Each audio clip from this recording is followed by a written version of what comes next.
So good afternoon, ladies and gentlemen. I would like to welcome you at our event. Today we will speak with the Ambassador of Israel in the Czech Republic, Daniel Meron. So welcome, Mr. Ambassador. Dobrý den, nice to be here, Roman. Dobrý den also, and also I would like to welcome the people who are watching us, and also you can ask Mr. Ambassador, you can put your question into the comment section and I will use them. Our today's topic is what we saw in the past week, so it was also re-escalation of the long-term Israeli and Palestinian or Israeli and conflict with Israel and, to be precise, against Hamas and Islamic Jihad, an organization like this. So it is today's topic. If I'm not mistaken, last Thursday there was an announced ceasefire, which is lasting till today. So I would like to ask you, Ambassador, what is the current situation and what were the causes of the recent escalation and who benefits from this crisis? Thank you very much. Pleased to be here with you at the Institute for Politics and Society. It's a very timely discussion about the flare-up or the violence that Hamas started 2 weeks ago. Well, since last Thursday night, the ceasefire is holding. And there is a tense quiet between the two sides, between the that does not want any escalation and between Hamas terror group. Now, you asked a question about the sources. Where does this violence come from? And it was unprovoked, but pre-planned attack by Hamas. Basically, Hamas saw the situation they had there. A few weeks ago, Mahmoud Abbas, the PA Palestinian Authority president, was planning on elections, and he canceled the elections for his own reasons. Hamas was hoping through the elections to gain support amongst Palestinians outside Gaza in the territories. Now, with the canceled elections, they had a question how to show their force, and they thought the best way to do it is to attack Israel and to use the word Jerusalem, the name Jerusalem, as the reason or the excuse for them attacking Israel. Jerusalem had nothing to do with it. They were planning to provoke Israel. They wanted to show that they are strong, that they have power, that they can attack Israel like they did, but we managed to defend ourselves, give them a very strong blow, and we hope that for a long time, they will not think again to provoke us in such a way. So, there was a question also, who benefits from the crisis? And I think you already said it was connected with the political situation and elections and Hamas. And do you think Hamas still benefiting from this, or they can regret that they started? Well, I think they should regret they started it. First of all, we took out much of their terror infrastructure, their military installations, their commanders, and they really got a blow. They were hiding throughout the operation underground in different places. And when they came up just a few days ago, I'm sure they got a shock to see what devastation to their military installations we gave them. And I hope they learned a lesson. So we hope also that they had that they get the lesson and it will not continue. But from my point of view, this situation was a little bit different than before, because thousands of rockets were fired on Israel, but most of them was stopped by your system Iron Dome. Roman, if I may just give you the statistics, that more than 4,300 rockets were shot at Israel in 11 days. But many of them, the vast majority, were shot down by Iron Dome. Around 90% of the rockets were intercepted. Not all the rockets were intercepted, of course. Some of them fell in the sea. Some of them went to open land where it wasn't endangering anyone. But amongst those that were going to hit buildings, 90% were really managed to shut down. So in the end, we had 13 Israelis killed and a few hundred wounded. But if it wasn't for the Iron Dome, we would have had many more, hundreds of casualties. So we are very thankful to the United States that helped Israel develop this Iron Dome. It's an Israeli system, and it is the best in the world of defending a country from incoming rockets. But you mentioned this huge number, but from where these rockets come from, because it was mostly only a few pieces were fired from Lebanon, but most of them were from Gaza. So where these rockets come from? Were they imported or manufactured in Gaza? And how to stop supplies of Hamas or similar organization with this kind of equipment? And you also mentioned before that you have some pictures, so please. Yeah, so I will share my screen. 1 minute. Yes. And I will want to show you. So I'd like to go over a few pictures here. And the Czech Foreign Minister Jakub Kulhanek was in Israel. Next to him is the Slovak Foreign Minister and the Israeli Foreign Minister Ashkenazi. This is a house that he visited. And let me just show you. This is the building that he was hit outside Tel Aviv in Petach Tikva. You see, this is minutes after the rocket hit the building. And I accompanied Mr. Kulhanek to this building, and it's quite shocking to see how one rocket, what devastation it does. This is the living room here of the Sror family. We went to visit it. Everything is empty. There's nothing left in the apartment. It's just shocking to see. So when you see one rocket, you hear, but the whole building was really devastated. And by the way, it's an opportunity to thank Mr. Kulhanek for an amazing visit to Israel, or show of support, solidarity, and strong statements condemning Hamas terror rockets. Now, about your question, you can see here Hamas rockets. Some of them are smuggled, but they have their own industry. They manufacture, they produce their own rockets. The latest round, where they were very excited, they had a new rocket that is called it has a 250 kilometer range, and it's I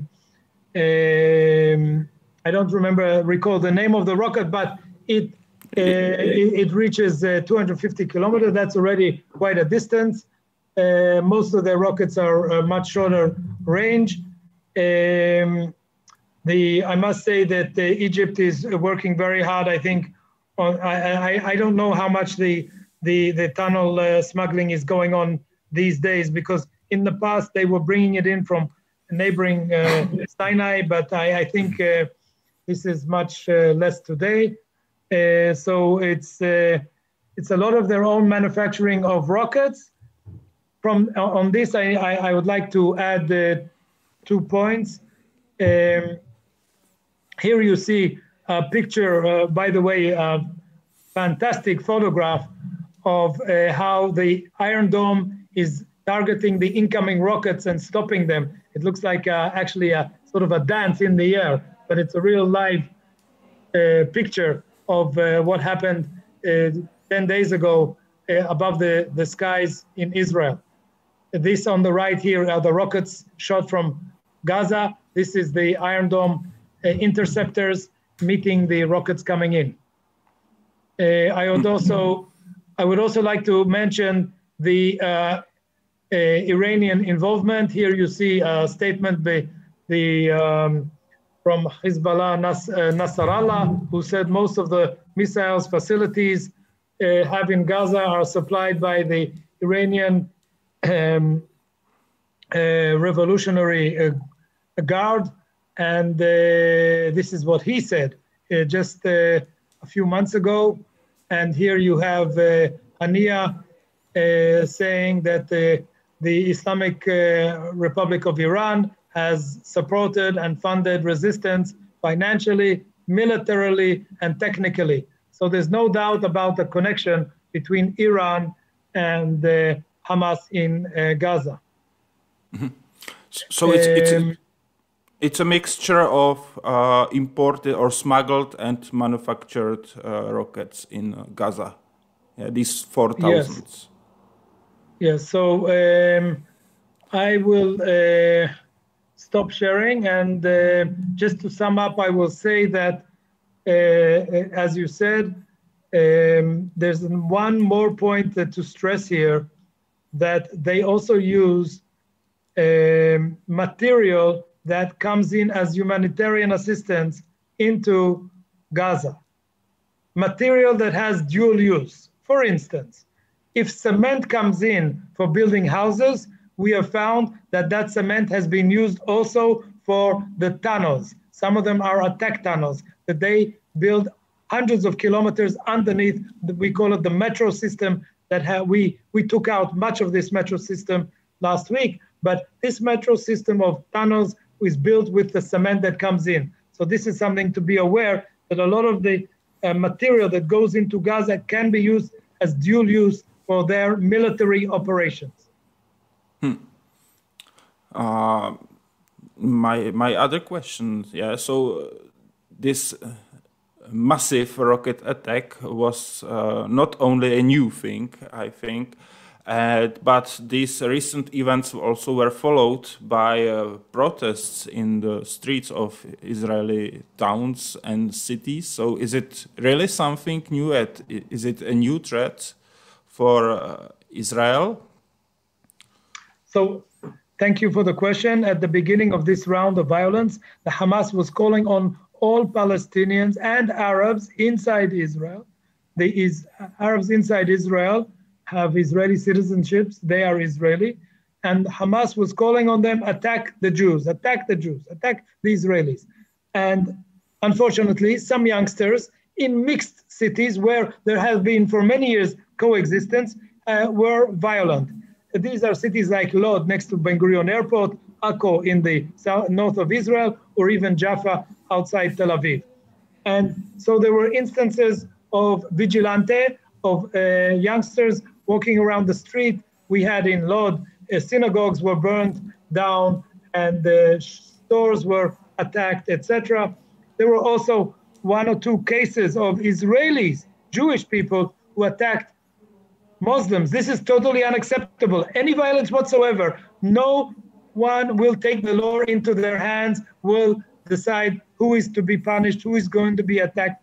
And we arrested those that we have found involved in these events, and they will be prosecuted. We cannot allow any violence in our cities. And Israelis and Jews, majority want to live together in coexistence.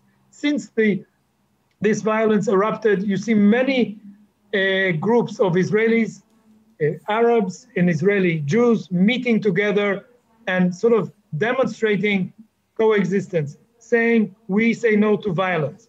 We say no to violence. That is the majority, the vast majority of Israelis. And I think it was also said by, or there was a declaration of Knesset that it is not acceptable, these kind of protests. The declaration of the Knesset, the president, the prime minister, they all said categorically, totally unacceptable. No tolerance for violence. Mm-hmm. From, let's both say, sides. Muslim. Yeah, perfect.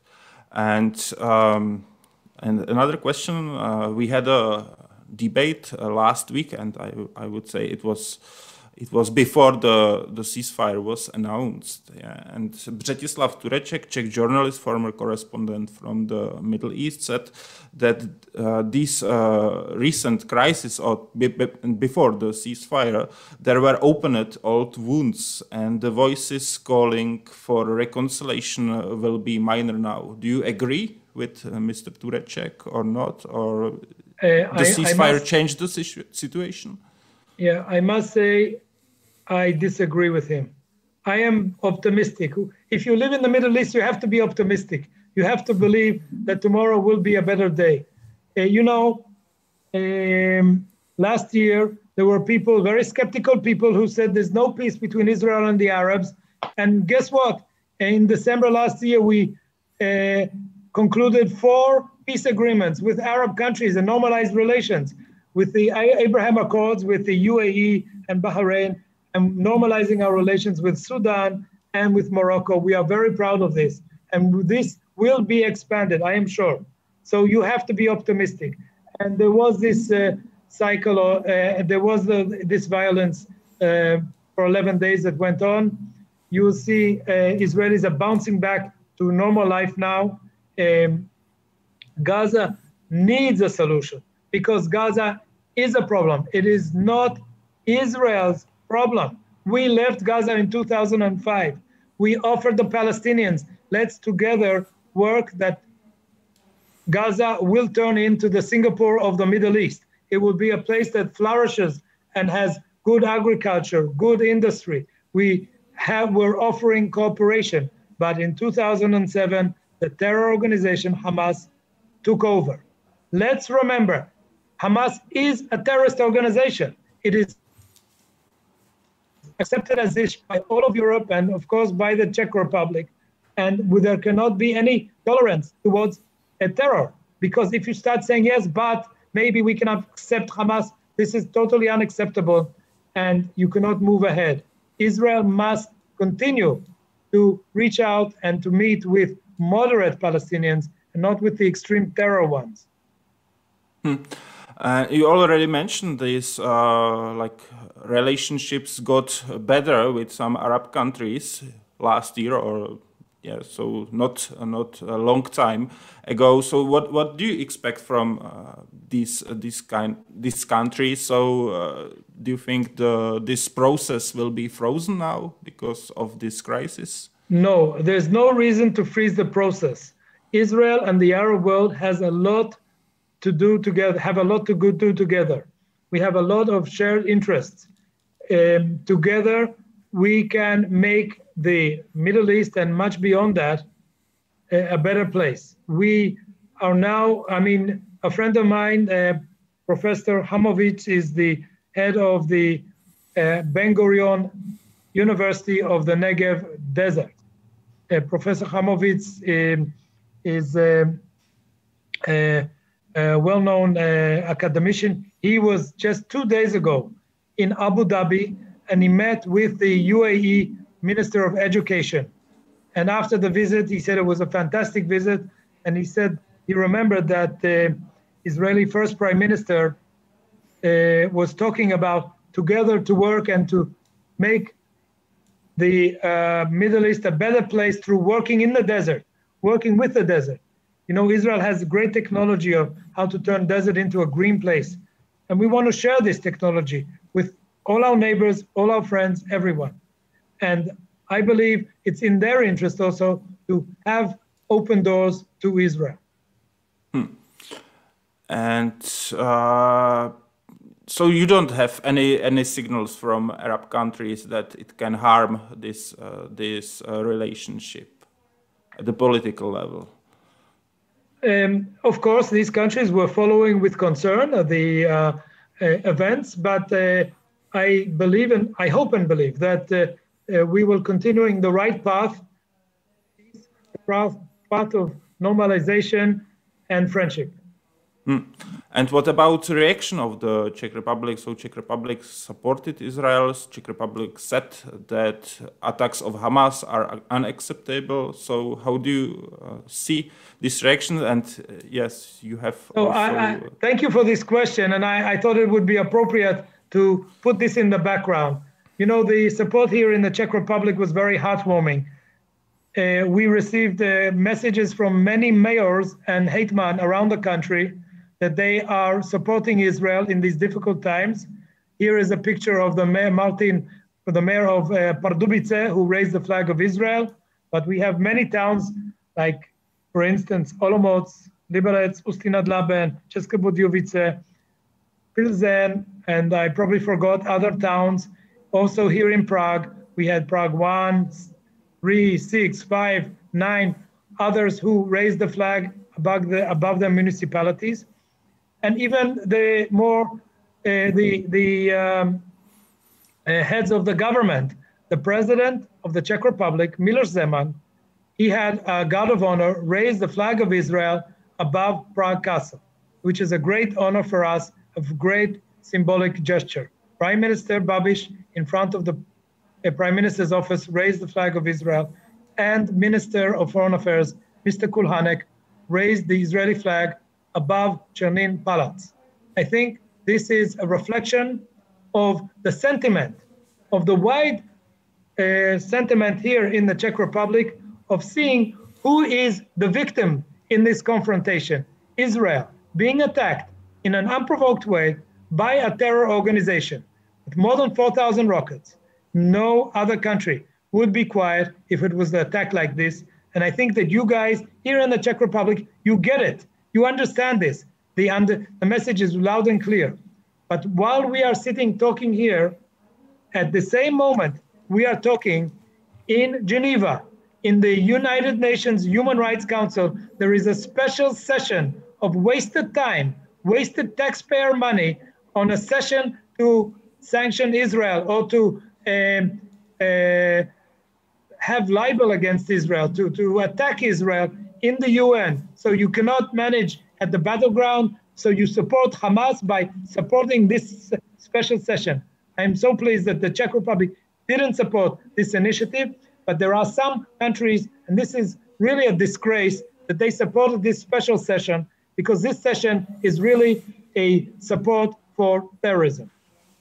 But I have to ask, so do you know that, are there any like bad moments or bad decisions on Israeli side? Because, you know, so yeah, I know that you are ambassador of Israel, but if you see some bad solutions or some moments that helped to escalate this situation? If you are asking if we made any mistakes, well, at the beginning, just before everything erupted, we actually took some important measures. There was a legal discussion about the ownership of some houses in a neighborhood in Jerusalem called Sheikh Jarrah, and our Attorney General asked the court to stop the deliberations, not to take a decision because of the sensitivity of the matter. We also, it was the time that Jews visit Jerusalem. There was the Jerusalem Day, and they want to go up on the mountain, what's called the Temple Mount, and the police said to the Jewish people, don't go there today. But at the same time, it was the last few days of the Ramadan, Muslims, tens of thousands every day, were up on the Temple Mount in the mosques, in the holy mosques for the Muslims. They were continuing to pray, and they were allowed to do it, despite the fact that there was all this tension. So we were taking some very important measures to allow the freedom of worship in the holy places, even though we were being attacked. Yes, this is what I mean. Yeah. So these moments before the Al-Aqsa Mosque. But, you know, so also the debate last week, Irena Kalhousova, also from the Faculty of Social Sciences, she said on the Israeli and the Palestinian side, there has been no interest, capability, or will to find a compromise for many years. So do you agree? So is there a will, capability, and interest to solve this conflict on both sides? Yeah, I have a lot of respect for Irina Kalhausova, and I must say, though, that I disagree with her on saying the both sides. Let's just quickly go over this because I know our time is limited. Let's remember that in the Camp David summit 20 years ago, in 2000 actually, that President Clinton hosted, it was Ehud Barak who was offering Arafat a peace deal. And Arafat, instead of accepting it, he launched the Intifada. More than 1,000 Israelis were killed, innocent Israelis, by the Palestinians in this Intifada.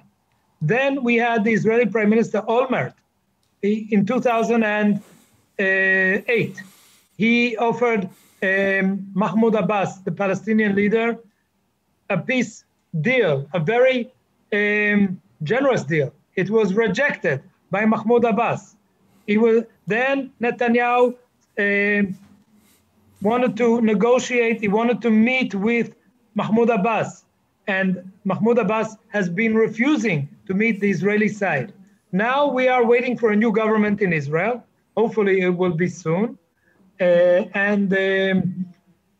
new government, I'm sure the new prime minister will be ready to meet the Palestinian leader, but he has to be reciprocated. It has to be accepted by the Palestinian side.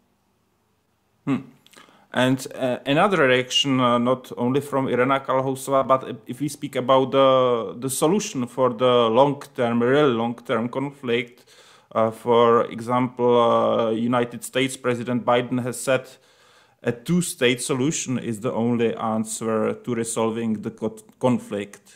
So how do you read these words? So it is accepted? First of all, President Biden is a great friend of Israel, and he has a very good cooperation with the Israeli, very good relation with the Israeli leadership, with our Prime Minister Netanyahu. One-state solution is a bad solution. Okay, it won't work. So we are ready to discuss. I mean, there is the Oslo Agreement that has not been canceled from 1993. Okay, there are issues that should be discussed between the sides, and there is, I must say, there is some.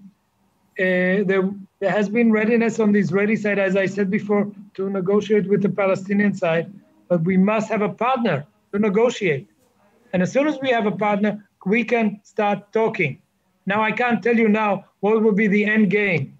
Okay, the Palestinians want, depending who, Hamas wants all of Palestine.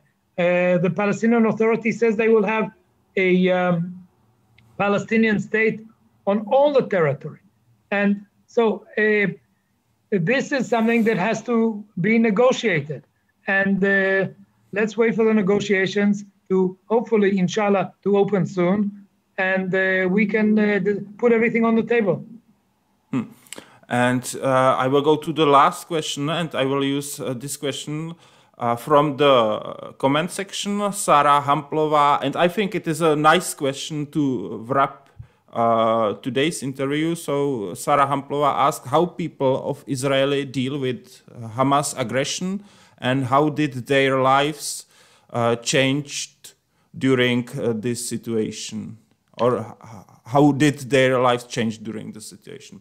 Sarah Hamplova, thank you very much for this question. I will say that before this round of violence, like 2 weeks ago, Israelis were in a very good mood because we were coming out of the corona, the first in the world. We actually, from the 1st of June, are not going to have any measures in Israel whatsoever. It's going to be like pandemic over because we have 92% of our above 50-year-olds who have been vaccinated already. We are opening cinemas today, actually, in Israel. And really, things were looking so good. The weather is great. The beaches are looking great. People were looking forward to having a great summer. And all of a sudden, this happened out of nowhere. The missiles started coming down, the rockets coming down on Tel Aviv, Ashkelon, and even towards Jerusalem. But the Israeli people are very resilient. I would say the most resilient people in the world. They bounce back because they have gone through this in the past. So you will see in a week's time, the tempo of people in Tel Aviv is like normal. People going back to the restaurants, to the cafes, to the parties, concerts, soccer games, and not forgetting what happened, not forgetting whatsoever, not forgiving either to the Hamas and those who supported Hamas, but knowing that we have to continue our life. The Jewish people and the Israeli people have gone through so many difficulties in generations that we have learned we always have to look forward, we have to be optimistic and believe that things will be better in the future. I wish you all, also here in the Czech Republic, there's been a great improvement with the corona, and I wish us all to have a great summer, a peaceful summer, and hopefully you will all come and visit Israel very soon. Thank you. I think it was nice to hear it, and also we wish your country peace. It is the most important, and prosperity, freedom, and so on. Our time is out, so I would like to say thank you, Mr. Ambassador, that you found time for our interview. There is also in a comment section it's a comment, yeah. So we will not speak about it because our time is out. So I just remind there is a comment from Jana Luxemburg. I will go to the Facebook page to look at it. Yes. Perfect. And so thank you once again, and thank you to all audience for watching us, and have a nice day. Bye-bye. Na shledanou.